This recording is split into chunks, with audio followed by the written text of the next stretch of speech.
Howdy guys, in today's video of FlexiSTARTER, we're going to be looking at editing path points using the DesignCentral panel. But before that, let's have a quick intro first.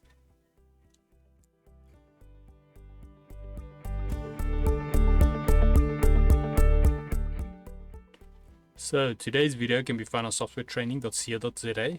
We make short and easy to watch problem solving videos, and we also have daily updates. Otherwise, back in the program here. Now, just a quick reminder, this is a mini series on working with paths, and I will leave relevant links in the description so you guys can actually follow along. Now, in the previous video, we looked at editing actual paths using the DesignCentral, which if we can look here on our DesignCentral panel, I'll zoom in for you guys, it will be that little arrow with a little red circle by it. So we looked at changing path types, and today we're going to be looking at the actual points. Now, in order to do that, we want to make sure we've got our actual select point tool enabled, which is N. And now one thing to keep in mind, depending on what type of point it is and line style, will depend also on how these values will be affected. So on this first one here, we've got a straight line, and we've got the cusp corner type. So now you'll see we've got these values, which for all of them we do. This is the X and Y, so you can relocate the X and Y settings for these settings. And I would say for straight lines, this is the only one you need to worry about. As you will notice, when we change these things, nothing really happens. We've got a point there that goes to another point, which we could try to change, but nothing will happen seeing that it's a straight line. However, if we're working on an actual curved corner, so now on this line we've got 3 of them, and then if we look at the actual line types, you'll see here we've got a curve or a Bezier curve, and then I've set it to symmetrical. So now if we go to this setting, obviously we can still change the location like with all of them. But now you'll see if we actually, we've got here for the, I'm not sure why they put these icons here, maybe it makes sense, but for me, this controls different. So if we've got symmetrical, obviously if we change one point, the other point will change relevant to that.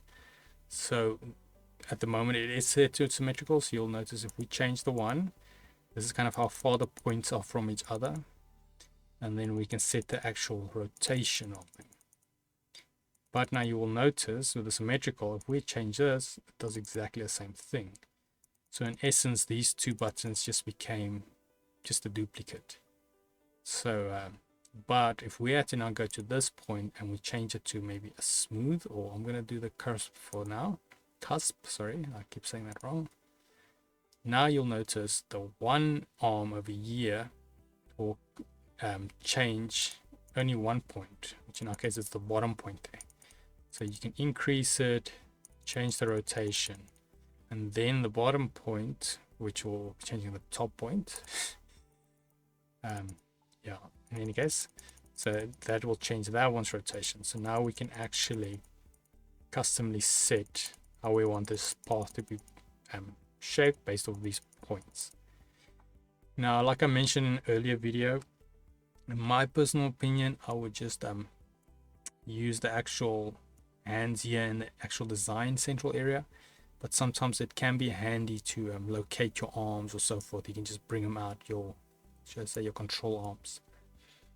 And if you also need to make fine adjustments, you could try this. So just a quick recap. So depending on what type of line style and corner type you have will depend on how these are affected. If it's a straight, I would say just play with the X and Y on top. If it's symmetrical, and then both these values will be doing the same thing. It's just something to keep in mind. And if you're working with a smooth or a cusp corner or point, then you can the one will change the one point and another point. It would seem like it's maybe depending on your origin or your starting point, which this was my starting point. So then this will, as we saw, affected this side of the point, which was the closest to the starting point, and then this one it's affected the furthest away point. So maybe that is the way the formula works. But otherwise, that is it on working with paths. if we had to head here to softwaretraining.co.za, you guys will notice we've got a variety of different softwares we do cover, and also you can isolate your search on the top right. If you do not, however, find what you're looking for, just go here, request a training video, and then we will make that video for you. But otherwise, thanks guys for watching, and cheers.